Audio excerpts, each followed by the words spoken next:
စီရေးထားတဲ့နတ်ပကြီးအဘာပေါ်မှာလာတော့ပြုံး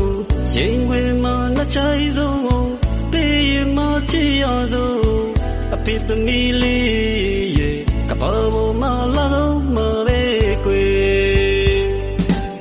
နှလုံးသွင်းနဲ့စာစီရေးထားတဲ့နတ်ပကြီးအဘာပေါ်မှာလာတော့ပြုံးရင်ခွင်မှာနှချိုင်းဆုံးပေးရင်မချစ်ရဆုံး